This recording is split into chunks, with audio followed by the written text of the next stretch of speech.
ವಿಪುರಂ food ಸ್ಟ್ರೀಟ್ಗೆ snacks ತಿನ್ನೋದಕ್ಕೆ ಊಟ ಮಾಡೋದಕ್ಕೆ ಅಂತ ಹೇಳಿ ಬಂದಿರುವಂತ ಜನರಿಗೆ ಬಿಸಿ ಸಾಕಾಗುವಷ್ಟು ಹೊರೆ ಆಗ್ತಾ ಇದೆ. ಸರ್, ನಿಮಗೆ ಬೇಸಿಗೆ ಬಿಸಿಲಿನ ಹೊರೆ ಜಾಸ್ತಿ ಆಗ್ತಾ ಇದೆಯಾ ಅಥವಾ ದರ ಏರಿಕೆಯ ಹೊರೆ ಜಾಸ್ತಿ ಆಗ್ತಾ ಇದೆ? ದರ ಏರಿಕೆ ಅದು ಜಾಸ್ತಿ ಆಗ್ತದೆ. ಬಿಸಿಲಿಗೆ ದರ ಏರಿಕೆಯಿಂದ ವಿಪರೀತವಾಗಿ ಇದಾಗಿದೆ ಮೇಡಮ್. ಎಷ್ಟು ಮಟ್ಟಿಗೆ ಹೊಡೆತ ಬೀಳ್ತಾ ಇದೆ ಸರ್ ನಿಮ್ಮ ಜೀವನಕ್ಕೆ? ವಿಪರೀತ ಮೇಡಮ್. ಡೈಲಿ ಸಂಪಾದನೆಗಿನ ಖರ್ಚೇ ವಿಪರೀತ ಇದೆ ಮೇಡಮ್. ಸೊ ಯಾವ ಥರ ಇದು ಮಾಡ್ಕೊಳೋದು ಅನ್ನೋದೇ ಒಂದು ಸಂಶಯ ಆಗಿದೆ ಮೇಡಮ್. ಸರ್, ಈಗ ಮೊನ್ನೆ ಅಷ್ಟೇ ಕಮರ್ಷಿಯಲ್ ಗ್ಯಾಸ್ ದರವನ್ನು ಏರಿಕೆ ಮಾಡಿದ್ರು. ಸೊ ಅದಾದ ಬಳಿಕ ಎಲ್ಲ ಫುಡ್ ದರಗಳನ್ನು ಸಹ ಹೋಟೆಲ್ ಅವರು ಏರಿಕೆ ಮಾಡ್ತೀನಿ ಅಂತ ಹೇಳ್ತಾ ಇದ್ದಾರೆ. ಈಗ ಆ ದರ ಏರಿಕೆ ಆಗಿರೋದ್ರಿಂದ ನಿಮ್ಗೆ ಏನು ಅನ್ಸುತ್ತೆ? ಈಗ ನೀವು ತಿನ್ನೋದಕ್ಕೆ ಅಂತ ಹೊರಗಡೆ ಬಂದಿರ್ತೀರಾ, ಏನು ಟೀ ಕುಡಿಯೋದಕ್ಕೆ ಹೊರಗಡೆ ಹೋಗಿರ್ತೀರಾ. ಸೊ ಮುಂಚೆ 15 ರೂಪಾಯಿ ಇದ್ದಿದ್ದು ಈಗ 20 ರೂಪಾಯಿಗೆ ಸಿಗ್ತಾ ಇದೆ. ಏನು ಹೇಳ್ತೀರಾ ಮೇಡಮ್? 15ಗೆ 20 ಅಲ್ಲ ಮೇಡಮ್, ಸಿಗ್ತಾ ಇರೋದು 60ಗೆ 100 ರೂಪಾಯಿ ಆಗಿದೆ. ಯಾವುದೇ ಇಲ್ಲಿ ಫುಡ್ ಸ್ಟ್ರೀಟಲ್ಲಿ ತಿನ್ನಕ್ಕೆ ಬಂದ್ರೂ ಪ್ರತಿಯೊಂದು 20 ರೂಪಾಯಿ ಇರೋ ಇಡ್ಲಿ ಇವಾಗ 40 ರೂಪಾಯಿ ಆಗಿದೆ ಮೇಡಮ್.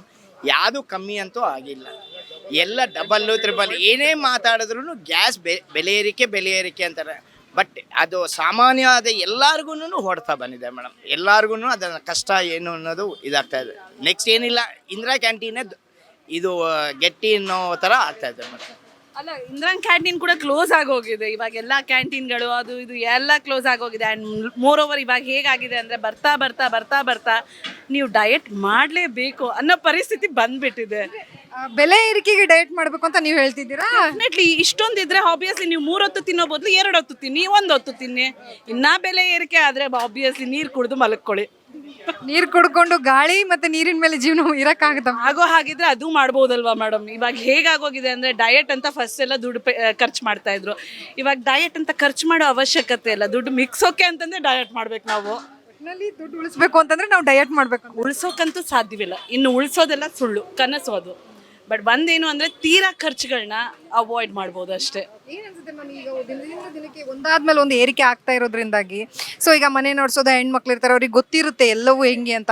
ಸೊ ಮುಂಚೆ ಎಲ್ಲ ಯಾವುದೋ ಒಂದು ಡಬ್ಬಿಯಲ್ಲೆಲ್ಲ ದುಡ್ಡನ್ನ ಎತ್ತಿಡ್ತಾ ಇದ್ರು. ಈಗ ಆಗ್ತಾ ಇದೆಯಾ ಆ ಕೆಲಸ? ಇವಾಗ ಡಬ್ಬಿಯಲ್ಲೆಲ್ಲ ಬ್ಯಾಂಕಲ್ಲಿ ಎತ್ತಿಡ್ತಾ ಇರೋದು. ಅದು ಆಬ್ವಿಯಸ್ಲಿ UPI ಪೇಮೆಂಟ್ ಅಂತ ಹೇಳಿಬಿಟ್ಟು ಎಲ್ಲ ಕಡೆ ನಾವೇ ಯೂಸ್ ಮಾಡ್ತಾ ಇದ್ದೀವಿ. ಯಾವ ಡಬ್ಬಿಯಲ್ಲಿ ಎತ್ತಿಡೋಣ? ಇವಾಗ ಆಲ್ ಆಫ್ ಎ ಸಡನ್ ಆಗಿ ಡಿಮಾನಿಟ್ರೇಷನ್ ಅನ್ನೋದು ಸ್ಟಾರ್ಟ್ ಆದರೆ ಮತ್ತೆ ಎಲ್ಲಿ ತೆಗಿಯೋಣ? So it's impossible task. ಇವಾಗ ಎತ್ತಿಡೋದೆಲ್ಲ ಸುಳ್ಳು. ಬಟ್ ಒಂದೇನು ಅಂದರೆ ಮುಂಚೆ ಎಲ್ಲ ಪ್ರತಿಯೊಬ್ಬರಿಗೂ ಸ್ವಂತ ಮನೆ, ಸ್ವಂತ ಜಾಗ, ಸ್ವಂತ ವಸ್ತುಗಳಿರ್ತಾಯಿತ್ತು. ಇವಾಗ ಎಲ್ರಿಗೂ ಬಾಡಿಗೆ ಮನೆ, ಬಾಡಿಗೆ ಕಾರು, ಬಾಡಿಗೆ ಬಸ್ಸು ಎಲ್ಲ ಅದೇ ಥರ ಆಗೋಗಿದೆ. ಇನ್ ಫ್ಯೂಚರ್ ಏನಾಗುತ್ತೆ ಅಂದರೆ ಎಲ್ಲರೂ ನಡ್ಕೊಂಡು ಹೋಗೋದೇ ಗ್ಯಾರಂಟಿ 100%. ಸರ್, ನೀವೇನು ಹೇಳ್ತೀರಾ ಸರ್ ಇದ್ರ ಬಗ್ಗೆ? ಮೇಡಮ್, ರೇಟ್ ಜಾಸ್ತಿಯಿಂದ ಕ್ವಾಲಿಟಿ ಹೋಗ್ತಾ ಇದೆ. ಡೇ ಬೈ ಡೇ ರೇಟ್ ಜಾಸ್ತಿಯಿಂದ ರೇಟ್ ಕಂಟ್ರೋಲ್ ಮಾಡೋಕ್ಕೆ ಹೋಗಿ ಕ್ವಾಲಿಟಿ ಹೋಗ್ತಾ ಇದೆ. ಅದರಿಂದ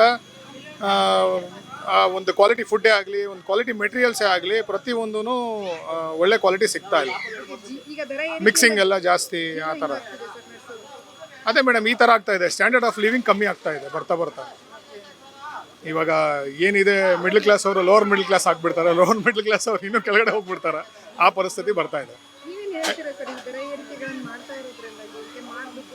ಇಲ್ಲ, ಅದು ಪರ್ಫೆಕ್ಟ್ ಕಂಟ್ರೋಲ್ ಬರಬೇಕು. ಇಲ್ಲ ಅಂದರೆ ಇನ್ಕಮ್ ಸೋರ್ಸ್ ಆದರೂ ಜಾಸ್ತಿ ಆಗಬೇಕು.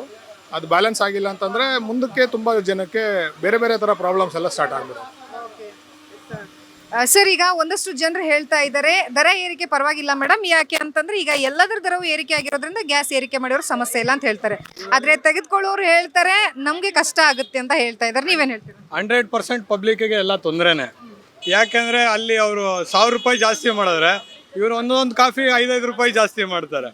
ಆವಾಗ ಜನರಲ್ ಪಬ್ಲಿಕ್ಕಿಗೆ ತೊಂದರೆನೇ.